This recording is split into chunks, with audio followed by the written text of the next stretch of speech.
Well, we might as well move on to the next one because we did anyway. I want to introduce something else into the discussion and that picks up on some of the earlier discussion we've had around brain development, and that is the concept of self-regulation. Okay, it's kind of an underlying concept to a whole array of skills, abilities, development, and learning that happens. And at that core of that is the idea of how we manage stress or how we manage challenge in new situations. Stress is not a bad thing. In fact, without stress of any kind, we'd all still be in bed probably. Stress is, we need some upregulation and some excitement and going. We need to be aroused. But how we recover and how we manage that is at the core of self-regulation.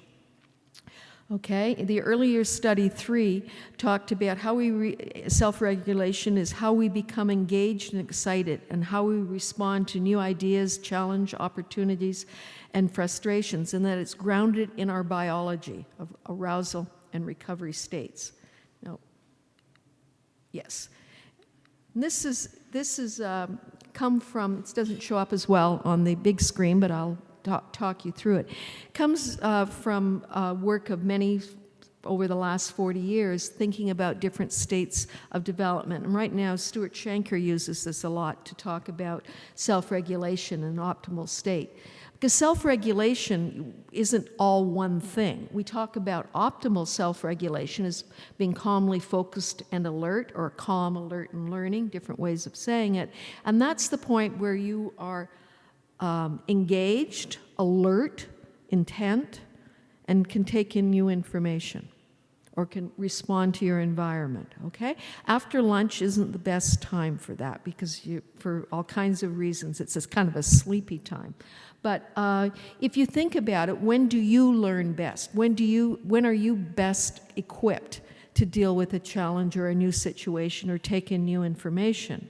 It's when you're wide awake, but not overly hyper, right? You're wide awake. Nothing is particularly negatively stressing you out, but you are alert. You are definitely wide awake.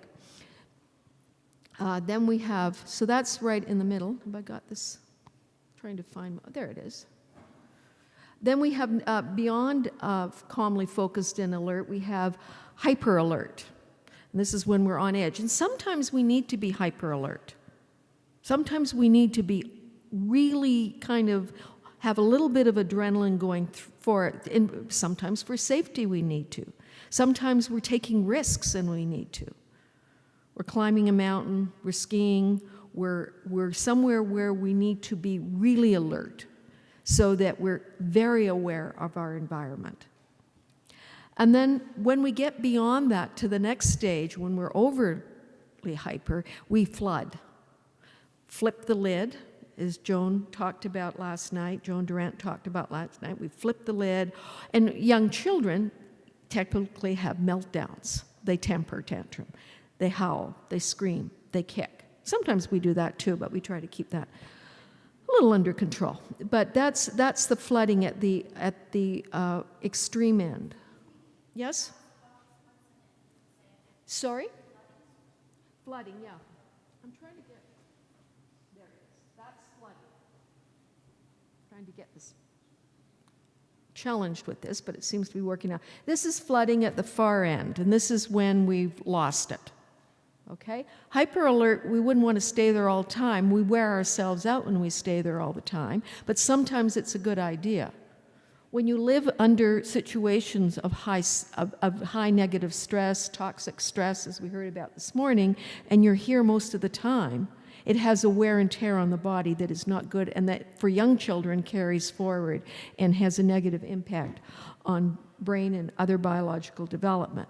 Calmly focused and alert is like you've had a good shot of caffeine in the morning and you're up for things, but you're able to take in information, but you're not overly alert. Hypo alert is where many of us may be now because we've had a lunch and it's the middle of the day and the room may be a little warm and we're relaxed. You want to be hypo alert some of the time. Hypo alert is also the state that people typically move into after a really good massage or after in meditation. Deep breathing, yoga, calms us down, okay? Drowsy, we kind of tune out. We start to tune out in here. And then asleep, okay? And asleep is good for 8 or 9 or 10 hours a night, but if you're sleeping 14, 15, 16 hours, that could be a problem, okay? Or falling asleep at times where you need to be alert. So what happens is as we go up, as we upregulate and go to flooding, typically what happens is kids will play themselves out till they fall asleep, okay? This is also useful to think about in helping kids. I'm a little off topic, but I'll get back on track in a moment. Helping kids go to sleep who are having difficulties is, instead of trying to go from up here, hyper alert, where you've been running around playing hide and seek or something, right to sleep, is to think about how to move kids down these stages to get them to sleep. Baths, stories that may not be real exciting, but they're calm stories with a voice, etc., etc. And for kids who have trouble falling asleep, taking them down through these stages can be helpful. So we've got this arousal and recovery continuum that underlies self-regulation, okay? And this is, I think, is really important to think about in terms of play. Okay, I want to connect this to play because I want to make the argument that all of those kinds of play, all the kinds of why we play, a lot of it helps children acquire their own capacity for optimal self-regulation. That rough and tumble play, arousal and recovery, not going too far and hurting, knowing when to come back, boundaries in the play. The sense of narrative, staying focused, alert, and intent in what the game is, but not getting too hyper in it, et cetera, et cetera. And I think we can see that there's a lot of work recently that talks about how pretend play is very important for self-regulation, helps with perspective taking and all the things I've talked about. But I think it actually goes across all of those areas of play, can be very helpful in supporting children and their management of the energy in this arousal and recovery continuum. So we can think of self-regulation with arousal and recovery in the middle, and then we can think as the biological basis, and then we can think about it in 3 different spheres and a whole lot of different capacities and skills and learnings in there that are involved. So we can think about emotional regulation, where children learn how to modulate strong negative emotions and experience positive emotions. And there's lots of opportunities for that in play. We can think about a regulation of attention. Okay, and much of this happens, as we've talked about in the last couple, up in the prefrontal cortex, the front of the brain, and the connections with that limbic section of the brain, talking back and forth. Okay? And there are 2 periods of brain development where those connections are particularly under active development. One is in the preschool period, 3 to 5-year-old, and the other is in the adolescent brain, where those connections are under active development. And then finally, the regulation of behavior, how we get along with others, how we can take, and this is not just being nice or following through on external expectations, on being polite or those sorts of things. This is about being able to understand one's own feelings and emotions and being able to manage them accordingly, and to be able to think about how you're feeling. Okay, so taking the perspective of others.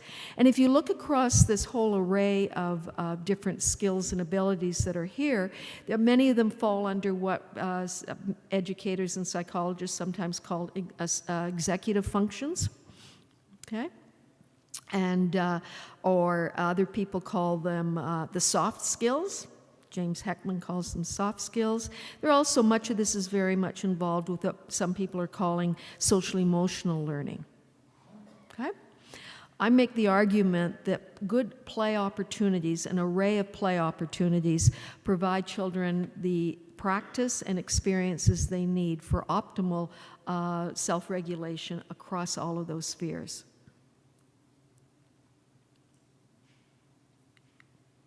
And I want to take you back to a slide that Carrie showed you yesterday, because I think it's really telling. And this is from the British study from out of the UK, Effective Provision of Preschool Education, longitudinal study that tracked kids in a whole variety of different preschool environments, okay?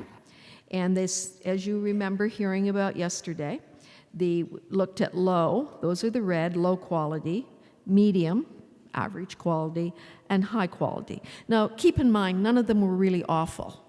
None of them were unsafe preschool settings. Some of them were a bit custodial in nature and not much more, but none of them were really awful, okay? And we see that the real impact of quality was on self-regulation. And in this study, pro-social behavior, okay, children's understanding of what was expected, when to say please and thank you, when to use kind of scripted, kinds of statements because it was expected, and that sort of thing. There was not much difference in those kinds of things, the pro-social, externally rewarded kinds of behaviors, according to the quality at age 11, but there was huge difference in quality in terms of self-regulation, okay? And if we analyze what goes on inside of those programs, we find that the opportunities for self-regulation correlate with opportunities for extended play. Okay, children, opportunities for self-regulation include things like opportunities to solve conflicts, opportunities to take the perspective of others, opportunities to plan, et cetera, et cetera. You can see the relationship with play. And when those things are there, and the quality is high, we see that self-regulation at age 11 is much higher. Okay? So this does seem to matter.